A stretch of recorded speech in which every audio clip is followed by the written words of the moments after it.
আল নূর Islamic TV, আহলে সুন্নাত ওয়াল জামাতের মুক্তির পথ। ভূমিকাতে দুটো কথা বলবো, যা না বললেই নয়। তার প্রথম কথা, আপনারা এখানে এসেছেন দূর দূর দূরান্ত থেকে, ঠিক কিনা? আর যে বসে আছেন, আসার পেছনে পার্থিব, জাগতিক, সামাজিক, রাজনৈতিক কোনো স্বার্থ নেই।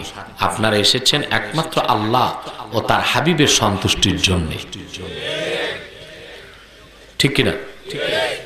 আর অবশ্যই কোনো ব্যক্তিকে কেন্দ্র করে আপনারা আসেন নাই, এসেছেন আল্লাহর কোরআনকে কেন্দ্র করে, ঠিক কিনা? যে কষ্ট করে বসে আছেন, আর একটু বসবেন নাকি? বিনিময় চান কিছু? অবশ্যই আল্লাহর কাছে চাই। কার কাছে? প্রথম বিনিময়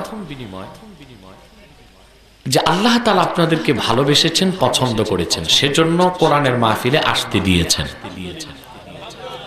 এতে আপনারা খুশি না বেজার? আল্লাহ পাক কোরআন কারীমে বলেছেন, কুল ইন্নাল্লাহা ইউদিল্লু মান ইয়াশাউ ওয়া ইয়াহদি ইলাইহি মান আনাব। মুহাম্মদ সাল্লাল্লাহু আলাইহি ওয়াসাল্লাম আপনি বলুন, নিশ্চয় আল্লাহ যাকে ইচ্ছা তাকে পথভ্রষ্ট করেন, আর যে ব্যক্তি বিনয়ের সাথে এগিয়ে আসে আল্লাহ তাকে হেদায়েত করে রহমতের কোলে টেনে নেন। কথাটা বুঝলেন না? সেজন্য জোরে মাতলেন না, একটু জোরে বলেন সুবহানাল্লাহ। তা নিশ্চয় আল্লাহ পাক আপনাদের পছন্দ করেছেন, এতে আপনারা খুশি না বেজার?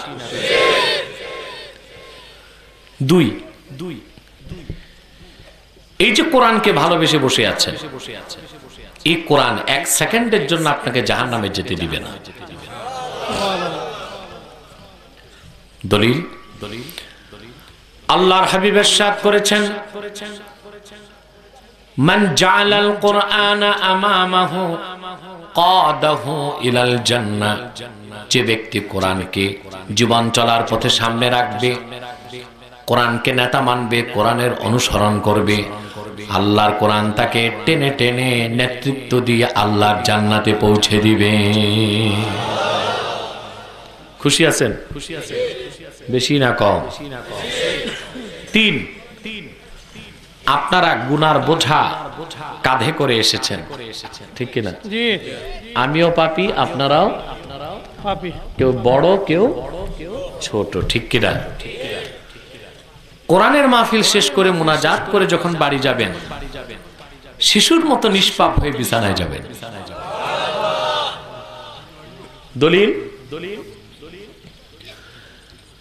আল্লাহর হাবিব ইরশাদ করেছেন, ওয়াস্তাগফিরু লাহু মান ফিস সামাওয়াতি ওয়াল আরদি হাত্তাল হিতানি ফিল মা। আমার ঈমানদার উম্মত যখন কোরআনের ইলম শিখার জন্য বের হয়ে যায়, আল্লাহর আকাশে জমিনে ধুলোকে ভুলোকে যত সৃষ্টি আছে, এমনকি নদী আর সমুদ্রের অগণিত মাছ, আমার সে উম্মতের জন্য আল্লাহর কাছে গুনাহ মাফের দোয়া করে। দোয়া চলতেছে, কথা বলে, আরে জোরে মাতো, চলতেছে দোয়া। আকাশে জমিনে ধুলোকে ভুলোকে নদী আর সমুদ্রে আমাদের জন্য দোয়া চলছে, আল্লাহ তাদেরকে মাফ করে দাও। এই অগণিত সৃষ্টির মধ্যে কোন একটি সৃষ্টির দোয়া কবুল করে আল্লাহ পাক আমাদেরকে যে মাফ করবেন তাতে সন্দেহ আছে? এই যে তিনটা বিনিময় পেলাম, এতে খুশি না বেজার? আমরা খুশি, আমাদের মালিক খুশি, মাখলুকাত খুশি, কুল কায়নাত খুশি, সৃষ্টিকুল খুশি, ফেরেশতাকুল খুশি, সব খুশি, শুধু বেজার শয়তান। আর বেজার শয়তানের চেলাচামুন্ডারা। আমি আসাতে আর একটু বেশি বেজার, ঠিক কিনা? শয়তানের সব চেষ্টা ব্যর্থতায় পর্যবসিত হয়েছে, এখন একটি চেষ্টা বাকি আছে শয়তানের। রাত তো অনেক বেশি, কিছুক্ষণ পরে তো মুনাজাত করতে হবে, ঠিক কিনা? এতগুলো মানুষ কোরআনের আলোচনার পর কোরআনকে সামনে রেখে মুনাজাত করে বাড়ি যান, এটা শয়তান চায় না। শয়তান চেষ্টা করবে ওয়াসওয়াসা দিয়ে প্ররোচিত করে উঠানো যায় কিনা। আমরা নেক নিয়ত করে শয়তানের নাপাক গালে একটা চপেটা ঘাত করতে চাই। আমরা নিয়ত করছি কিছুক্ষণ পরে আজকের মুনাজাত করে গুনাহ মাফ করে নিষ্পাপ বেহেশতি আল্লাহওয়ালা হয়ে বাড়ি যেতে চাই। কারা কারা হাত তুলে আল্লাহ তাআলাকে দেখেন, হাত লম্বা করেন।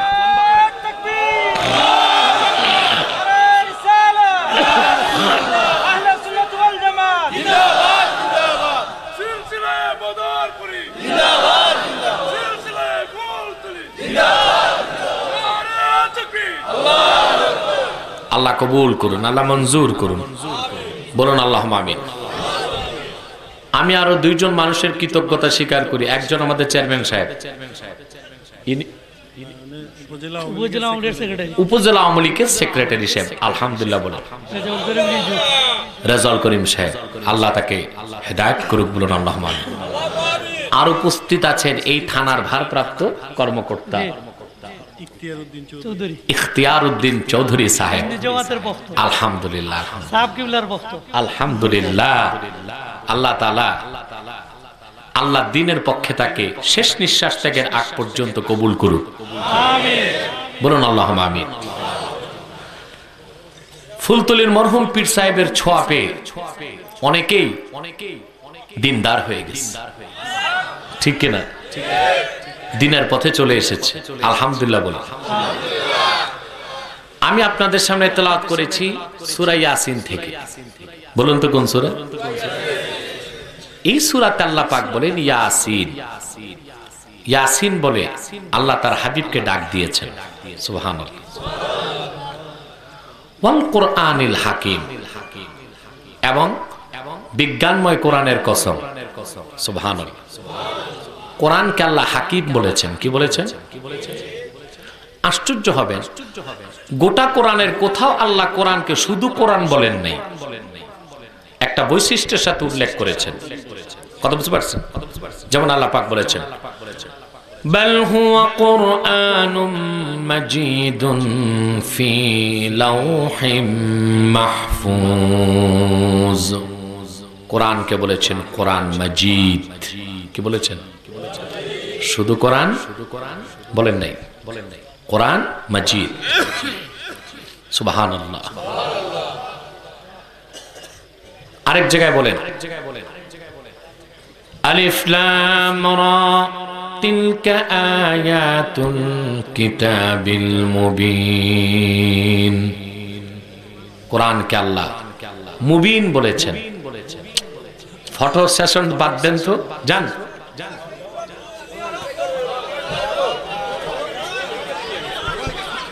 এই আনামাচ্চা কথা বুঝতেছেন? কোরআনকে বলেছেন কিতাবুম মুবিন, ঠিক কিনা? শুধু কোরআন আল্লাহ কোথাও কোরআনকে বলেন নাই। কোরআন মাজিদ, কোরআন হাকিম, সুবহানাল্লাহ, কোরআন কারীম, সুবহানাল্লাহ। অথচ আমরা বেয়াদবের মতো কথায় কথায় বলি কোরআনে আছে, ঠিক কিনা? আল্লাহ আমাদের শিক্ষা দিলেন কোরআনকে একটি সিফতের সাথে, বৈশিষ্ট্যের সাথে উল্লেখ করতে হবে। কোরআন মাজিদ, কোরআন কারীম। সূরা ইয়াসিন আল্লাহ বললেন কোরআন হাকিম, ওয়াল কোরআনিল হাকিম। এখানে ব্যাখ্যা হলো ওয়াল কোরআনিল হাকিম, ওয়াল কোরআনি জিল হিকমা, অর্থাৎ এই কোরআন হিকমতপূর্ণ। কি পূর্ণ? এখন আমাদের ব্যাখ্যা নিতে হবে হিকমত কাকে বলে। কথা বুঝতেছেন? আল্লাহ পাক কোরআনে কয়েকটি বিষয়কে হিকমত বলেছেন। কি বলেছেন? আমার কথা শুনতেছেন? দলিলকে, ডকুমেন্টস, এভিডেন্সকে আল্লাহ হিকমত বলেছেন। যেমন কোরআনে আল্লাহ বলেন উদউ ইলা সাবিলি রাব্বিকা বিল হিকমাতি ওয়াল মাউইজাতিল হাসানাতি ওয়াজাদিলহুম বিল্লাতী হিয়া আহসান। মুহাম্মদ সাল্লাল্লাহু আলাইহি ওয়াসাল্লাম, আপনি আপনার রবের পথে মানুষকে দাওয়াত করুন হিকমতের সাথে। সুবহানাল্লাহ বলেন। কিসের সাথে? দ্বীনের দাওয়াত হবে কিসের সাথে? এই হিকমত অর্থ চুপ থাকা, যেখানে হক কথা বলা দরকার সেখানে পাশ কাটা, নাকি চাকরি রক্ষা, পিঠ বাঁচানো। ইমাম রাজি তাফসীর করেছেন এখানে হিকমত অর্থ লা রাইবা আন্নাল হিকমাতা হিয়াল হুজ্জা, কোনো সন্দেহ নাই দাওয়াতের ক্ষেত্রে আল্লাহ ওয়াজের ক্ষেত্রে যে হিকমতের কথা বলেছেন সেই হিকমত অর্থ হুজ্জাত, দলিল, এভিডেন্স, রেফারেন্স। বলেন সুবহান। অর্থাৎ দিনের দাওয়াত হবে কি দিয়ে? দলিল দিয়ে। আজকে তো ওয়াজ নসিহত দলিল দিয়ে হয় না, কেউ ওয়াজ করতে যে কেচ্ছা বলে, কেচ্ছা কাহিনী। আবার এখন বেরিয়েছে হাইব্রিড বক্তা, কোরআন হাদিস নাই, দলিল নাই, ডকুমেন্টস নাই, রেফারেন্স নাই, কিছু ট্যাংরা, কিছু ফিশ, কিছু বাংলা, কিছু ইংলিশ, তার মানে বাংলিশ। তার মানে কি? বাংলিশ। ওয়াজ হয়, ওয়াজ করে, ওটা ওয়াজ না আওয়াজ। আপনারা জানেন না বাংলাদেশে যত মাহফিল হয় পৃথিবীর কোথাও এত মাহফিল হয় না, কিন্তু জরিপ করলে দেখবেন এই বাংলাদেশে বেনামাজি বেশি, চোর বেশি, সুদখোর বেশি, ঘুষখোর বেশি। তার মানে মাহফিলের নামে যা হচ্ছে ওয়াজ হচ্ছে না, অধিকাংশই আওয়াজ হচ্ছে। কি হচ্ছে? তাহলে হিকমতের একটা অর্থ হলো কি? দলিল। আমার কথা বুঝতেছেন? মনোযোগ আছে? আমি একটু ব্যারোমিটার চাপি। কে কে ঘুমান? হাত উঠান। হাত উঠে ঘুমাই না, পাগল কারে কয়? বুঝে কি বুঝে না তা দেখতেই তো আমি ব্যারোমিটার চাপি। ঘুমাইলে কি মানুষ হাত তুলতে পারে না? খেয়াল করছেন ভাই কথা? হিকমতের একটা অর্থ দলিল, অর্থাৎ তোমাকে দ্বীনের পথে মানুষকে দাওয়াত দিতে হবে দলিল দিয়ে। কি দিয়ে? আল্লাহ রাব্বুল আলামিন নূর নবীর সুন্নতকে হিকমত বলেছেন। আল্লাহ পাক বলেন আরসালনা ফীকুম রাসূলাম মিনকুম ইয়াতলু আলাইকুম আয়াতিনা ওয়া ইউযাক্কিকুম ওয়া ইউআল্লিমুকুমুল কিতাবা ওয়াল হিকমা ওয়া ইউআল্লিমুকুম মা লাম তাকুনু তা'লামুন। আল্লাহ রাব্বুল আলামিন বলেন মানব জাতি আমি তোমাদের মধ্য থেকে আমার আখিরি নবী মুহাম্মদ সাল্লাল্লাহু আলাইহি সাল্লামকে প্রেরণ করেছি। তিনি তোমাদের কাছে আমার কোরআনের বাণী আয়াত তেলাওয়াত করে শোনাবেন, তোমাদের আত্মশুদ্ধি করবেন। সুবহানাল্লাহ। কোরআন শিখাবেন, সঙ্গে হিকমত শিখাবেন। ইমাম শাফি ব্যাখ্যা করেছেন হিকমতের এখানে ইয়ানি সুন্নাতাহু, নূর নবী কোরআন শিখাবেন, সঙ্গে কোরআনের ব্যাখ্যা নিজের সুন্নতটাও শিখায় দিবেন। তাহলে হিকমতের দ্বিতীয় অর্থ কি? আহা, কারে ওয়াজ শোনায়? হিকমতের একটা অর্থ হুজ্জাত, দলিল। হিকমতের দ্বিতীয় অর্থ সুন্নাত, রাসূলুল্লাহর সুন্নতকে আল্লাহ হিকমত বলেছেন। সুবহানাল্লাহ। কয়টা অর্থ গেল? হেদায়েতকে আল্লাহ পাক হিকমত বলেছেন। হেদায়েতকে, ঈমানকে, যেমন আল্লাহ বলেন ওয়া মান ইউতাল হিকমাতা ফাকাদ উতিয়া খাইরান কাসীরা, যাকে হেদায়েত দেওয়া হয়েছে, ঈমান দেওয়া হয়েছে, সে বহুমাত্রিক কল্যাণ লাভ করেছে। তাহলে ঈমানকে, হেদায়েতকে কি বলা হয়েছে? এখানে কোরআনে আল্লাহ পাক ইয়াসিন ওয়াল কোরআনিল হাকিম, এই যে বললেন এবং হিকমতপূর্ণ কিতাবের কসম, এখানে হিকমত অর্থ বিজ্ঞান, প্রজ্ঞা। বলেন সুবহানাল্লাহ। তার মানে আল্লাহ পাক বললেন কোরআন হচ্ছে বিজ্ঞানময়। এটা বিজ্ঞানের কিতাব না, কিন্তু সকল বিজ্ঞান এই কিতাবে আছে। বুঝেন নাই? এটা বিজ্ঞানের বই না, কিন্তু সকল বিজ্ঞান এই কোরআনের মধ্যে আল্লাহ পাক বলে দিয়েছেন। বলেন আমি কয়েকটা দৃষ্টান্ত দিচ্ছি। আপনি এখানে দেখতে পাচ্ছেন আমি স্কুল কলেজের ছাত্র বেশি, বুড়া মানুষ কম। বুড়া মানুষগুলো 10টার পরই ভাগছে, ঠিক কিনা? তাদের ভয় শীত লাগলে যদি হার্ট অ্যাটাক করে, ঠিক কিনা? মানুষের বয়স যত বাড়ে কয়েকটা জিনিস বাড়ে, মৃত্যুর ভয়, পৃথিবীতে বেঁচে থাকার লোভ, টাকার লোভ। মানুষ যত বুড়া হয় টাকার লোভ তত বাড়ে। কথা বুঝতে পারছেন? এটা আমার কথা না, হাদিসের কথা। সব বাড়িতে শুধু খেয়াল করছেন কথা। হিকমতের কয়টা অর্থ পাইলাম? চারটা। চতুর্থ অর্থ বিজ্ঞান, প্রজ্ঞা। কোরআন বিজ্ঞানের কিতাব নয়, কিন্তু সকল বিজ্ঞান কোরআনের মধ্যে আল্লাহ রেখে দিয়েছে। আপনার স্কুল কলেজের ছাত্র বা ভার্সিটির ছাত্র থাকতে পারেন, আমি কয়েকটি দৃষ্টান্ত দিচ্ছি। কথা বুঝতেছেন? প্রথম দৃষ্টান্ত, এখন বিজ্ঞান যে জিনিসগুলোকে আবিষ্কার করছে, যে যুগে কোনো ল্যাবরেটরি ছিল না, সায়েন্টিফিক অ্যাচিভমেন্ট ছিল না, ইনস্ট্রুমেন্ট ছিল না, কোন অণুবীক্ষণ যন্ত্র ছিল না, কম্পিউটার ছিল না, সে যুগে আল্লাহ কোরআনে যে তথ্য দিয়েছেন ১৫০০ বছর পরে বিজ্ঞান মস্তক নত করে দিয়েছে।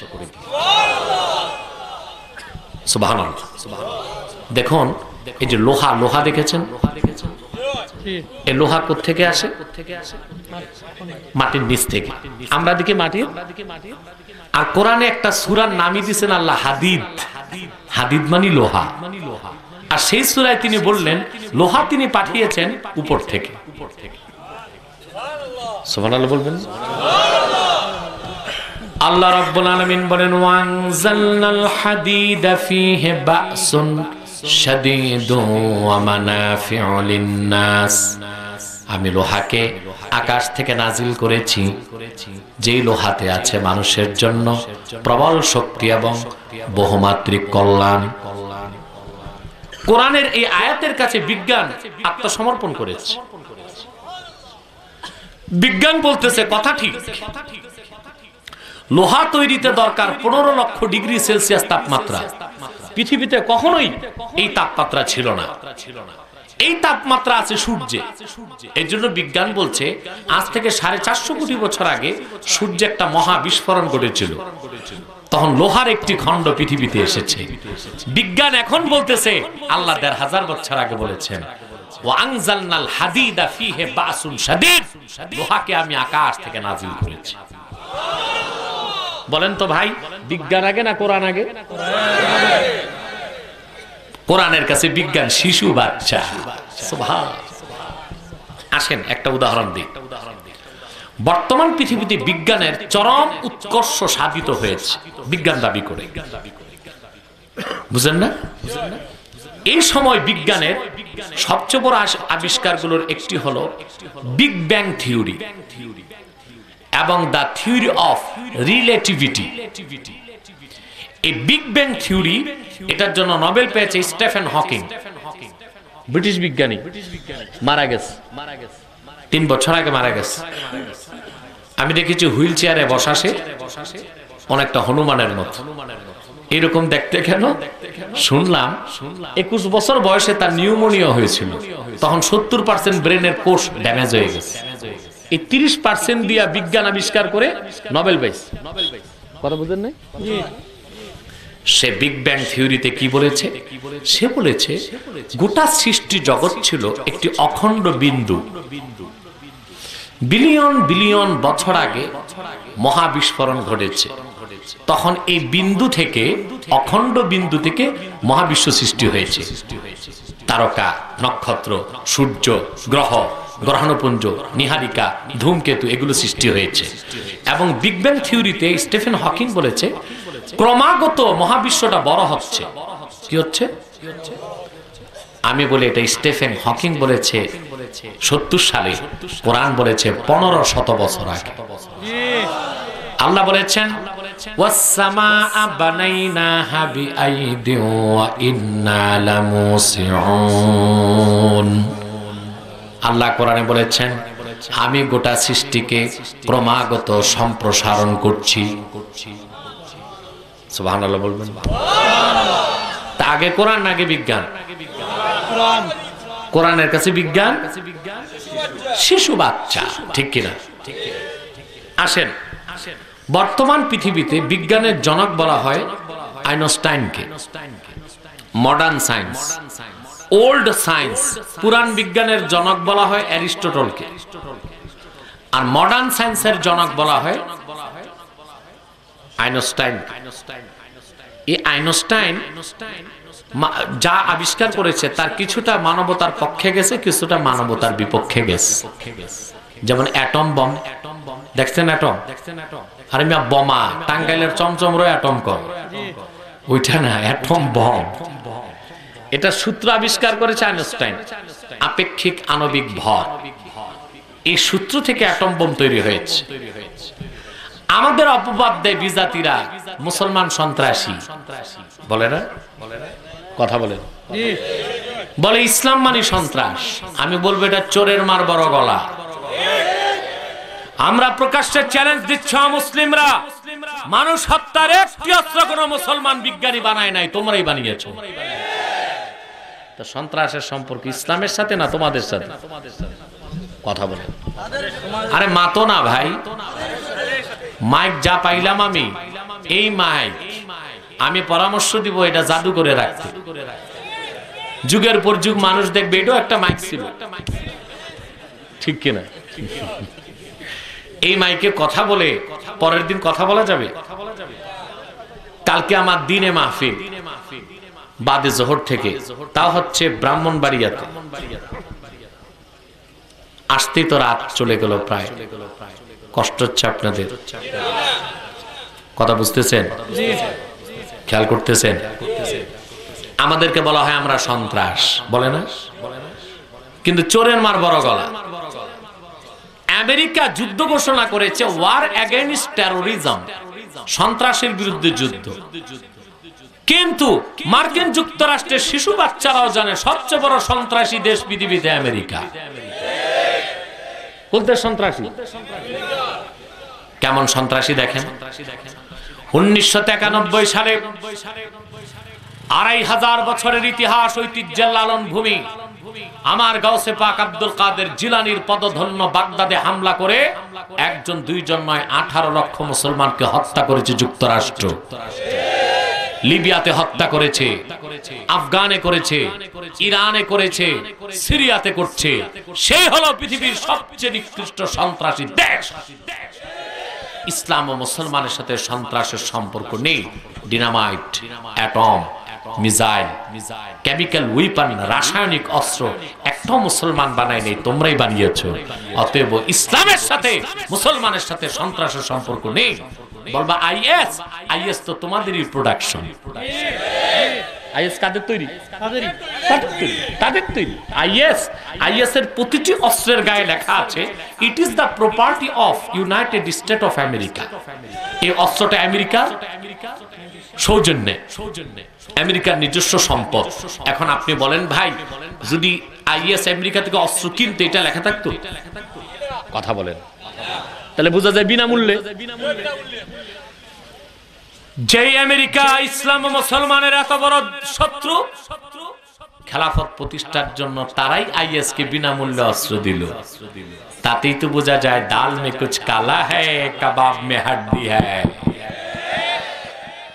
তারপর দেখেন আইএস খেলাফত প্রতিষ্ঠার দোহাই দিয়ে হামলা করলো সিরিয়াতে, লিবিয়াতে, ইরাকে। কিন্তু ইসলাম ও মুসলমানের চিরশত্রু তেল আবিবে, ইসরায়েলে হামলা করে না। সেজন্য আমি বলি এই আইএস ইহুদির প্রোডাক্ট। তার প্রোডাক্ট বলছিলাম আইনস্টাইনের কথা। অ্যাটম বোম তৈরি করছে সেই ইহুদি, গোটা বিশ্ব মানবতাকে হুমকির মুখে ঠেলে দিয়েছে। তার আরেকটি সূত্র আছে, আরেকটি থিসিস আছে আইনস্টাইনের, তার নাম হচ্ছে the space and time. Space and, সে বলেছে সময় একটা জাগতিক আর একটা মহাজাগতিক, অর্থাৎ সব জায়গায় সময় একরকম নয়। আইনস্টাইন তার থিসিসে লিখেছে কোন একটা মানুষকে যদি চোঙ্গার ভিতরে ভরা হয়, কথা বুঝতেছেন, মানুষটাকে যদি সেকেন্ডে 7 কিলোমিটার গতিতে মহাশূন্যে পাঠানো হয়, 29,000 কিলোমিটার প্লাস ঘন্টায় উপরের দিকে গেলে পাওয়ার অফ গ্রেভিটেশন আটকাতে পারবে না। লোকটি যদি কোন নক্ষত্রে যে 2 বছর থেকে পৃথিবীতে আসে, সে দেখবে তার 2 বছর পার হয়েছে পৃথিবীর 200 বছর। দ্য স্পেস এন্ড টাইম, স্থান ভিন্ন, সময় ভিন্ন। এটাকে আইনস্টাইনের আবিষ্কার। 1500 বছর আগে আল্লাহ রাব্বুল আলামিন কোরআনে বলেছেন, তাআরুজুল মালাইকাতু ওয়ার রূহু ইলাইহি ফি ইয়াউমিন কানা মিকদারুহু 50 আলফা সানা। আল্লাহ পাক বলেছেন, কিয়ামতের হাসরের বিচারের একদিন হবে দুনিয়ার 50,000 বছরের সমান। তার সময় যে স্থান আলাদা, সময় ভিন্ন। এই আবিষ্কার বিজ্ঞানের না কোরআনের? আইনস্টাইন তো চুরি করছে কোরআন থেকে। তো মানুষ যখন চুরি করে সবটা চুরি করতে পারে না, কিছু রেখে যেতে হয়। এর জন্য আইনস্টাইন 2টা টাইম খুঁজে পেয়েছে, একটা জাগতিক, একটা মহাজাগতিক। কোরআন বলেছে না, একটা জাগতিক, একটা মহাজাগতিক, আর একটা পরজাগতিক। আগে কোরআন আগে বিজ্ঞান? কোরআনের কাছে বিজ্ঞান শিশু বাচ্চাও না, ঠিক কিনা বলে? কথাগুলি কেন বলছি? আমার দেশের যুবকরা বিশ্ববিদ্যালয়ের বারান্দায় যাইয়া 2 পাতা বিজ্ঞান পড়ে আর কোরআন পড়তে চায় না। তারা বলে আমরা বিজ্ঞান মনস্ক। বেটা, 2 পাতা ঘোড়ার ডিমের বিজ্ঞান পড়ে তুমি কোরআন মানতে চাও না? তোমার জানা নাই ইউরোপ আমেরিকায় বিজ্ঞানীরাই সবচেয়ে বেশি মুসলমান হচ্ছে। কারণ কোরআন তাদের চক্ষু খুলে দিচ্ছে, আর তারা কোরআনের কাছে আত্মসমর্পণ করছে। বলেন সুবহানাল্লাহ। কথা বুঝতেছেন? খেয়াল করতেছেন আমার ভাইয়েরা? সেজন্য বলি, আল্লাহ রাব্বুল আলামিন এই কোরআন কারীমকে বিজ্ঞানময় বলেছেন, কোরআন হাকিম বলেছেন। কোরআন যে বিজ্ঞান দিয়েছে সেটাই নির্ভুল, তার মধ্যে কোনো ভুল নাই। প্রচলিত বিজ্ঞান, তার মধ্যে ভুল আছে, ত্রুটি আছে, ঠিক কিনা বলেন? তার কারণ দেখুন, আমি একটা উদাহরণ দিচ্ছি। অ্যারিস্টটল বলতো, যাকে বিজ্ঞানের জনক বলা হয়, পৃথিবী স্থির, এটা ঘুরে না। বর্তমান বিজ্ঞানীরা কি বলছে? পৃথিবী শুধু ঘুরে। তারা বলছে সে তার কক্ষে প্রতি সেকেন্ডে 29 কিলোমিটার গতিতে ঘুরতেছে, লাটিমের চেয়ে জোরে, লাটিমের চেয়ে। আর বিজ্ঞানের জনক অ্যারিস্টটল বলেছে পৃথিবী ঘুরে না, স্থির। অ্যারিস্টটল একটা যুক্তি দিছে। কি যুক্তি জানেন? সে বলেছে পৃথিবী যদি ঘুরতো, তো যে পাখিটা সকালে তার ঘর থেকে বের হয়, বিকেলে পাখি ঘরে ফিরে আসে কেন? পৃথিবী ঘুরলে পাখি যাইতো একদিক, ঘর যাইতো একদিক, ঠিক কিনা? অ্যারিস্টটল যুক্তিটা দিয়েছে 2400 বছর আগে। কত? তো 2400 বছর পরে অ্যারিস্টটলের যুক্তিটা আমি একটা আধুনিক রূপ দেই। মেনে নিলাম অ্যারিস্টটলের কথা ঠিক, পৃথিবী ঘুরে না, মেনে নিলাম। কথা বুঝতেছেন? তা ঢাকা থেকে আমি যে প্লেনে উঠেছি, সিলেট এসে ল্যান্ড করেছি না? কথা বলেন। অ্যারিস্টটলের কথা যদি মেনে নেই, তাহলে বলতে হয় পৃথিবী যদি ঘুরে, তো কখনোই সিলেট এয়ারপোর্ট থেকে আবার আমি ঢাকা যেতে পারবো না। পৃথিবী ঘুরতে ঘুরতে আমি যাবো একদিক, প্লেন একদিক, এয়ারপোর্ট একদিক। এতে মনে হয় অ্যারিস্টটল ঠিক বলছে? কথা বলে না। আরে বাবা, আগে মাতো না, আপাতত মনে হয় কি ঠিক বলছে। 1600 খ্রিস্টাব্দে, এখন থেকে আরো 400 বছর আগে, বিজ্ঞানী গ্যালিলিও বলেছে পৃথিবী ঘুরছে। ওদের বাপ কইলো একটা ছেলে, ছেলের আপনার কি কোন পুত না সাওয়াল? ছেলে। ফোয়া ফোয়া। বিজ্ঞানের বাপও কইলো কি আর ফোয়া কইলো কি? হ্যাঁ হইছে? কথা কয় না। বিজ্ঞানের বাপও কি মাতলো আর ফোয়া কি মাতলো? হইছে? দেখেন তো ভাই, অ্যারিস্টটল বলল দুনিয়া পৃথিবী ঘুরে না, আর গ্যালিলিও বলতেছে ঘুরে, শুধু ঘুরে না, লাটিমের মতো ঘুরছে। আমি কি বুঝাতে চাইলাম? বিজ্ঞানের কথা চূড়ান্ত সত্য নয়, তা পরিবর্তন হয়, পরিবর্তন হয়। আজকে সত্য, কালকে মিথ্যা। কিন্তু আল্লাহর কোরআন এমন এক মহাসত্তার মহান সত্তার পক্ষ থেকে এসেছে যার কোনো ভুল নাই, ত্রুটি নাই। সুবহানাল্লাহ বলবেন না? সেজন্য বিজ্ঞান দিয়ে কোরআনকে জাস্টিফাই করা যাবে না, কোরআন দিয়ে বিজ্ঞানকে জাস্টিফাই করতে হবে। কারণ বিজ্ঞান হলো লিমিটেড সসীম, কোরআন হলো আনলিমিটেড অসীম। সসীম দিয়ে অসীমকে মাপা যায় না, অসীম দিয়েই সসীমকে মাপতে হয়। বিজ্ঞান যে সসীম তা প্রমাণ দিব? কথা বলেন। বিজ্ঞানের মূল কি? বিজ্ঞান না বিজ্ঞানী? বিজ্ঞানী। বিজ্ঞানী যা আবিষ্কার করে তার মূল সোর্স কি? পাঁচটা: চক্ষু, কর্ণ, জিহ্বা, নাসিকা, ত্বক। পঞ্চ ইন্দ্রিয়ের বাইরে বিজ্ঞানের কোনো ক্ষমতা নেই জ্ঞান অর্জন করবে। সম্ভব? আমেরিকার নাসাতে, আমি একটু উদাহরণ দিচ্ছি, আমেরিকার নাসাতে বসে মহাকাশ বিজ্ঞানীগণ কোটি কোটি আলোকবর্ষ দূরের নক্ষত্র কিভাবে চলে তা দেখতেছে। আপনারা জানেন নাসা একটা রকেট পাঠিয়েছে মঙ্গলে। মঙ্গল আমাদের পৃথিবী থেকে গড় দূরত্ব 27 কোটি কিলোমিটার। ওই রকেটটা মঙ্গলে ঘুরে ওখানকার তথ্য ট্রান্সমিট করে নাসাতে। কথা বুঝতে পারছেন? সেই রকেট কিভাবে চলে 27 কোটি কিলোমিটার দূরে বসে বিজ্ঞান মনিটরে দেখতেছে। আবার বিজ্ঞান কোটি কোটি আলোকবর্ষ দূরে নক্ষত্র দেখতেছে। কিন্তু আপনাদের কাছে আমার প্রশ্ন, যে বিজ্ঞানী 2 চোখে অন্ধ, ওরে টেলিস্কোপ দিলে কি আর বায়োস্কোপ দিলে কি ও কি দেখবে বলে? তার মূল কি? না টেলিস্কোপ? চোখ। এখন বলেন তো ভাই, চোখটা ক্ষমতা চোখের, আল্লাহ যে চোখের ক্ষমতা দিয়েছেন অসীম না সসীম? সসীম। মেডিকেল সায়েন্স বলে পূর্ণ সুস্থ একজন মানুষ যৌবনকালে খালি চোখে মাত্র 21 মাইল দূরে দেখতে পায়। কত মাইল? জোরে বলেন। যদি বিপরীত দিক থেকে আলোর কোনো রিফ্লেক্স না থাকে, মানুষ খালি চোখে দেখবে মাত্র 21 মাইল। তবে বাংলাদেশে যেই পরিমাণ কার্বাইড এবং ফরমালিন খাচ্ছি, আমরা মনে হয় 60 মাইলও দেখি না। দেখি একদম সুস্থ মানুষ 40-45 বছর বয়স, সে দেখবে মাত্র 21 মাইল, এর বেশি সে দেখবে না। আল্লাহ তাআলা অনেক ইতর প্রাণীকে আমাদের চেয়ে বেশি দৈহিক ক্ষমতা দান করছে। যেমন একটা শকুন 1000 মাইল দূরে দেখে। এই যে সাইবেরিয়া থেকে পাখিগুলো আসে বাংলাদেশের হাওড়ে, আপনাদের সুনামগঞ্জে, আপনারা চুরি করে ধরে ধরে খান। আসে ওরা খাইতে, আপনারা ওদের খান। এটা একটা বেআইনি কাজ, ঠিক কিনা? আচ্ছা বলেন তো ভাই, এই যে সাইবেরিয়া থেকে আপনারা জানেন প্রচন্ড কুয়াশা যখন পড়ে, লো ভিজিবিলিটিতে প্লেন চলে না, হেলিকপ্টার চলে না, গাড়িও চলে না, কিন্তু কোথায় সাইবেরিয়া হাজার হাজার মাইল দূর থেকে পাখিগুলো আকাশে উঠে, হাজার হাজার পথ পাড়ি দেয়, সুনামগঞ্জের হাওরে এসে পেটটা ভরে মাছ খাইয়া আবার নিজের দেশে ফিরে যায়। ওর কাছে কোনো রাডার নাই, দ্রাগি মাংস, অক্ষাংশ নাই, দূরবীন নাই, এয়ার ট্রাফিক কন্ট্রোল এটিসি তাকে কন্ট্রোল করে না।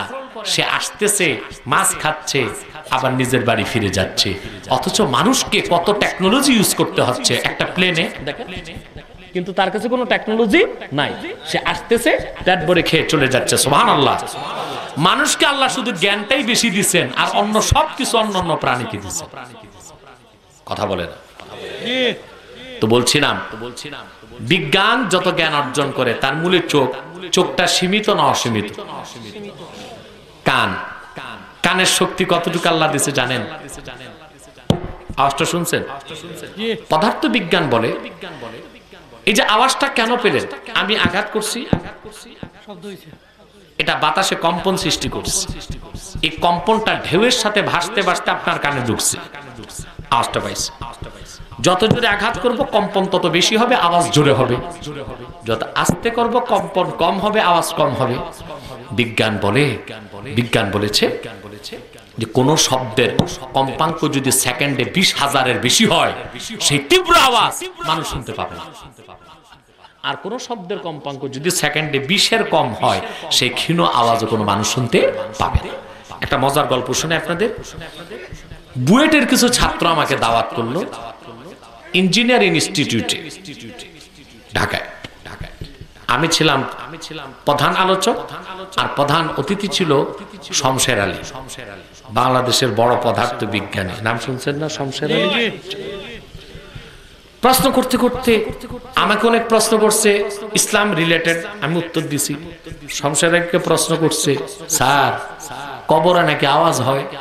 সব তো বুয়েটের ছাত্র। স্যার কবরে নাকি আওয়াজ হয়, তর্জন হয়, গর্জন হয়, তা আমরা শুনি না কেন? আমি অবাক হলাম, শমশের আলী অসহায়ের মতো বসে রইল, উত্তর দিতে পারলো না। অথচ আমি মাদ্রাসার ছাত্র, বিজ্ঞান পড়ছি আমি ইন্টারমিডিয়েট পর্যন্ত, আমি সায়েন্স ডিপার্টমেন্টের ছাত্র। আমার কাছে তার জবাবটা আছে আলহামদুলিল্লাহ, এবং আজ পর্যন্ত যত নাস্তিক প্রশ্ন করেছে আমার জবাবে তারা স্যাটিসফাইড হয়েছে। আমি বলেছি দেখো, কবরে গর্জন হয়, তর্জন হয়, সে আওয়াজটা শুনবো না, এটাই লজিকটিক এবং সায়েন্টিফিক, এটাই বিজ্ঞান সমর্থন করে, ওই আওয়াজ আমরা শুনবো না। প্রশ্ন হলো কেন? কবরের মানুষকে যখন মাটি চাপ দেয় কত জোরে আওয়াজ হয় জানেন আপনি? হাদিস সাক্ষী আমার নূর নবী বলেছেন, সুয়াল জবাবের পরে ডান দিক থেকে মাটি একটা চাপ দেয়, হাড় হাড্ডি গুলো ভেঙে চুরমার হয়ে বাম দিক চলে যায়। বাম দিক থেকে মাটি একটা চাপ দেয়, মানুষের হাড় হাড্ডি চুরমার হয়ে ডান দিক চলে যায়। মানুষটি এত জোরে চিৎকার দেয়, আওয়াজ দুনিয়ার পূবে পশ্চিমে চলে যায়, শুধু শোনে না জিন আর মানুষ। এই কথা শুনে আম্মা জান আয়েশা রাদিয়াল্লাহু তাআলা আনহা কান্না করতে লাগলেন। হুজুর বললেন, আয়েশা কান্না করছো কেন? বলেন, ইয়া রাসূলুল্লাহ, প্রত্যেকটা মানুষকে যদি মাটি চাপ দেয় তো ঈমান এনে আমল করে লাভ কি? প্রশ্নটা কি শুধু মা আয়েশার ছিল না আমাদেরও? কথা বলেন। আল্লাহর হাবিব জবাব দিয়েছেন, রে আয়েশা, কবর হয়ে যাবে আমার উম্মতের জন্য, ঈমানদারের জন্য কা উম্মতি শাফাকা, দয়ালু মায়ের মতো। ইয়াশকু আলাইহা ইবনু হাসাগিরুস সুদা, যেমন সন্তান মাথা ব্যথা নিয়ে মায়ের কাছে এসে বলে, মা মাথা ব্যথা করছে, দয়ালু মা কি করে? সন্তানের মাথাটা বুকের মধ্যে রেখে আস্তে আস্তে মাথাটা দাবায় দেয়। মা যখন সন্তানের মাথাটা দাবিয়ে দেয়, এমন আরাম পায় সন্তান, মায়ের সিনার মধ্যে মাথা রেখে ঘুমায় যায়। রাসূলুল্লাহ বলেছেন, আমার ঈমানদার উম্মতকে কবরের মাটি যখন চাপ দিবে এমন আরাম পাবে তারা, আরামে ঘুমায় যাবে। ইসরাফিলের সিংগায় ফুঁক দেবার আগে সেই ঘুম আর ভাঙবে না। ওই রকম কবর চান? কে কে চান? হাত তুলে দেখান।